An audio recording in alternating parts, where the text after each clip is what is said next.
Okay, Assalamualaikum.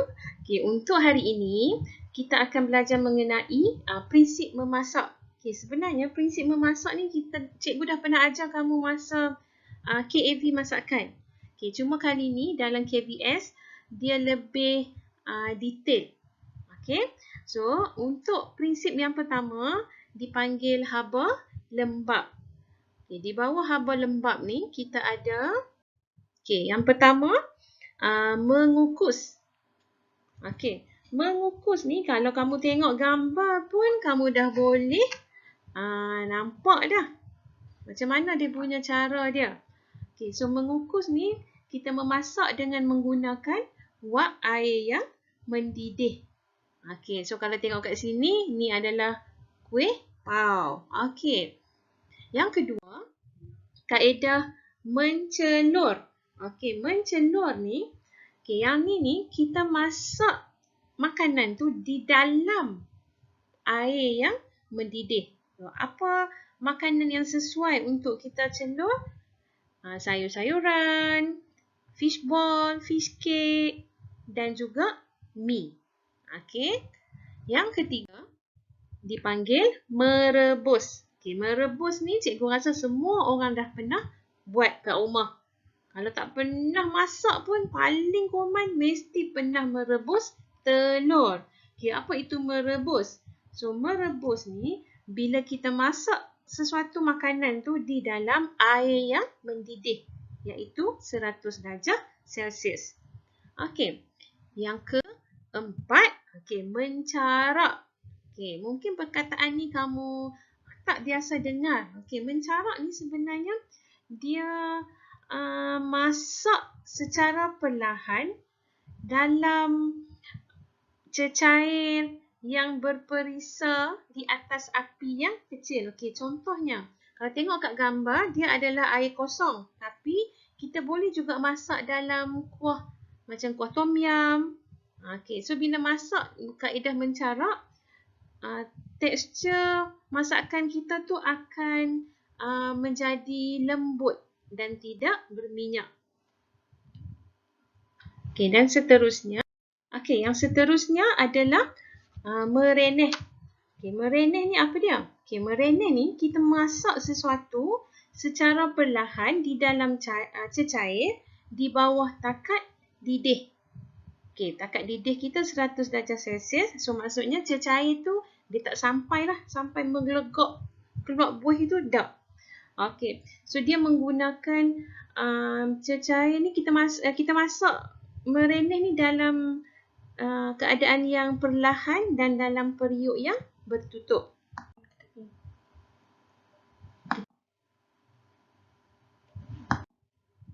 Okey, kaedah yang terakhir adalah merendidih. Okay, merendidih ni kalau tengok dia nak macam lebih kurang macam mereneh, tapi dia lebih lama. Okay, kalau tengok gambar ni dia macam dia masak sup herba. Okey, dia mengambil masa yang lama. Okey, kita akan sambung ke prinsip memasak yang kedua. Okey, prinsip memasak yang kedua dipanggil haba kering.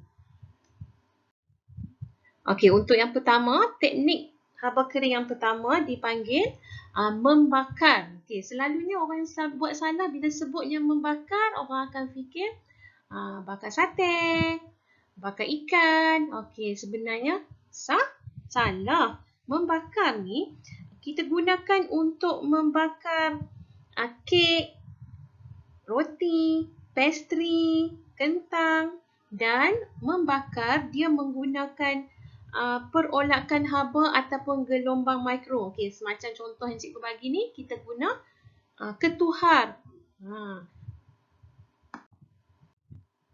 Okey, teknik yang kedua, menggrill. Yang ni baru betul. Kalau sate kita panggil menggrill. Okey, menggrill ni digunakan untuk memasak makanan yang menggunakan arang ataupun rod panas, besi panas lah. Dan makanan ni dimasak dalam keadaan yang terbuka. Haba akan kena secara langsung kepada makanan. Okey, memanggang. Okey, memanggang ni kalau kamu tengok gambar, kamu tahu dah. Gambar apa tu? Okey, ayam panggang. So, memanggang ni dia khas untuk masakan yang melibatkan daging, ayam, kambing, arnab dan burung. So, kaedah memanggang ni dia lebih kurang sama macam membakar. Cuma memanggang ni hanya untuk yang cikgu sebut tadilah. Okey. So, yang ni kita panggil kaedah deep frying. Okay, deep frying ni, kalau tengok gambar, ni makanan yang cikgu rasa semua orang pernah makan. Kita pergi KFC, kita pergi McDonald, Mary Brown. Okay, yang ni kita selalu panggil kentang goreng lah ataupun french fries. Okay, apa itu deep frying? Deep frying ni apabila kita menggoreng dengan menggunakan minyak yang banyak sehingga makanan tu tenggelam dalam minyak. Okey, yang ni kita panggil pan frying. So, pan frying ni dia menggunakan minyak yang sedikit sahaja ataupun kadang-kadang kita tak guna minyak langsung. Yang tu bila kita guna non-stick pan. Okey, so kalau untuk makanan sihat, selalunya orang akan buat pan fry lah. Baik, okey, teknik yang terakhir adalah pressure frying. Okey, pressure frying ni, okey, kalau kamu nak tahu, yang kamu selalu makan ayam KFC, yang tu menggunakan teknik pressure frying. Dia menggunakan minyak yang banyak dan menggunakan alatan yang khas untuk menutup dan memerangkap wak panas. Okey, sampai setakat ni saja slide cikgu.